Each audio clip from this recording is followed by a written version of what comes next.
penghakiman terakhir. Seberapa besar penanggungan engkau akan saudara-saudara. Amin. Seberapa besar penanggungan engkau akan saudara-saudara. Seberapa besar beban engkau kepada sesama jemaatmu. Terutama anak, ibu gembala. Sangat besar sepenanggungan ibu gembala. Tanggung jawab kepada wakil gembala. Amin. Berat. Berat itu. Jangan kita remehkan, dia bukan saudara saya. Tapi Tuhan bilang apa? Akulah saudaramu. Karena dia datang menebus sepenanggungan dosa. Tanggung sepenanggungan. Tanggung akan dosa-dosa.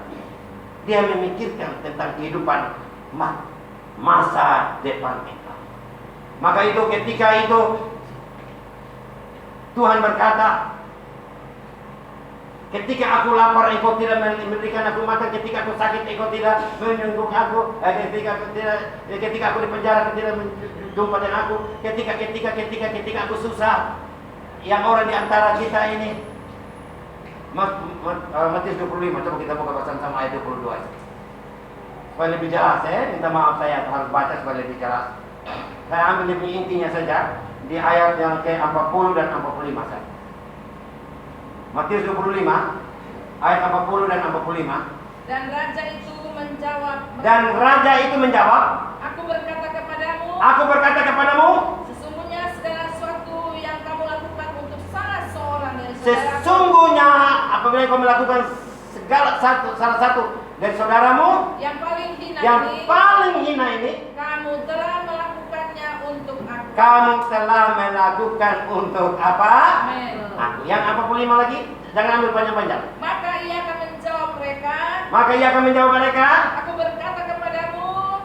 Aku berkata kepadamu, sesungguhnya segala sesuatu yang tidak kamu lakukan untuk salah seorang daripada yang paling hina ini. Jadi kalau kamu tidak melakukan salah satu yang paling hina ini, kamu tidak melakukannya juga untuk aku. Kamu tidak melakukan juga untuk aku.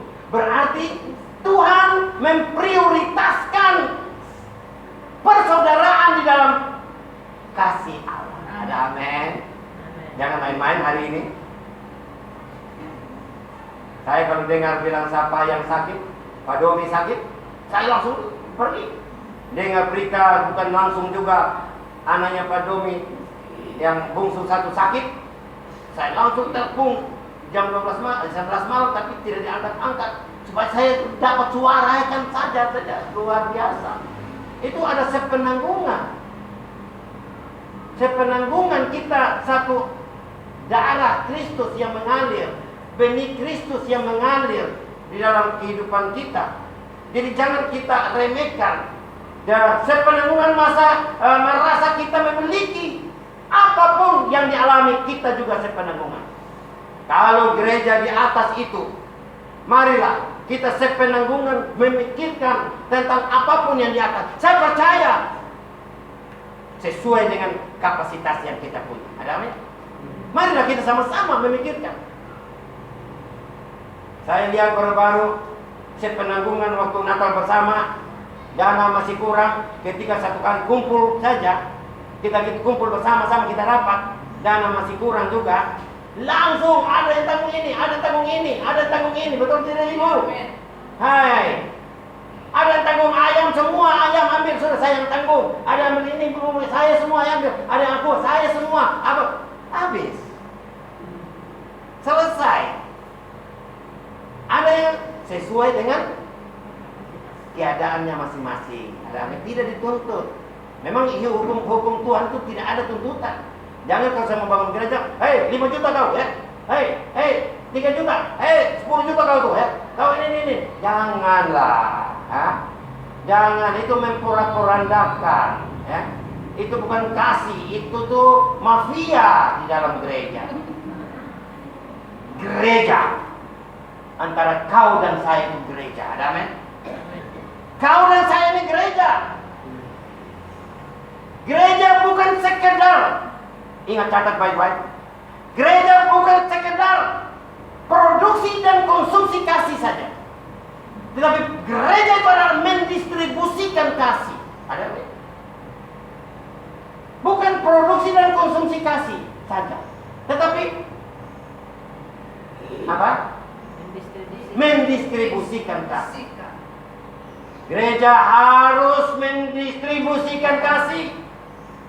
Kasih itu adalah kita orang lain yang merasakan perbuatan kita. Tapi kalau cinta, kita yang merasakan terhadap orang lain. Itu bedanya. Bisa paham di situ? Bisa mengerti di situ? Cinta itu akibat dari figurnya cantik, dia mempengaruhi saya. Tapi kalau kasih itu saya yang mempengaruhi dan orang lain yang merasakan. Jika cinta itu dibagikan, kasih cinta Kristus ditularkan, saya percaya cinta itu dengan sendiri mengalir. Amin. Kalau kasih cinta Yesus yang mengasihi ada dalam diri, saya percaya memberi itu tidak susah bagi diri. Tetapi orang yang memberi belum tentu dia mengasihi. Amin. Tapi kalau dia mengasihi, pasti otomatis tanpa dibendung dia pasti memberi. Bukan apa yang kau butuhkan, apa lebih daripada apa yang kau butuhkan. Bisa dipaham sampai sini? Bisa dipaham sampai sini? Maka itu, marilah kita belajar kepada gereja mula-mula. Marilah kita belajar kepada gereja Tuhan, gereja mula-mula. Di dalam kisah para rasul, jangan lupa kisah para rasul 2 ayat 47, 46, 45. Mereka makan bersama-sama, mereka menjual harta mereka untuk bersama-sama. Kalau saya juga masih berat ya. Saya buka toko dari pagi sampai malam, kau yang tidur bangun, lalu saya harus kasih, memikir saya tertawa.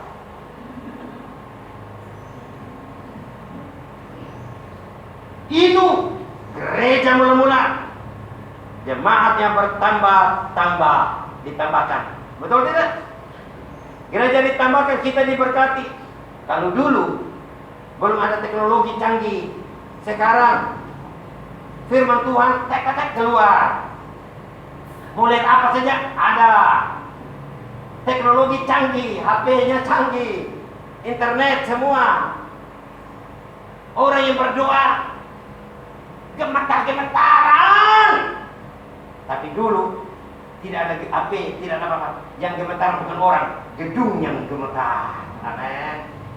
Bisa mengerti sampai maksud saya sampai sini? Bisa mengerti sampai saya sama saya sambut? Bisa mengerti?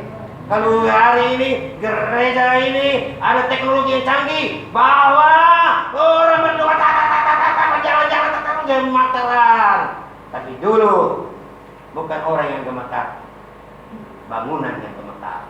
Amen.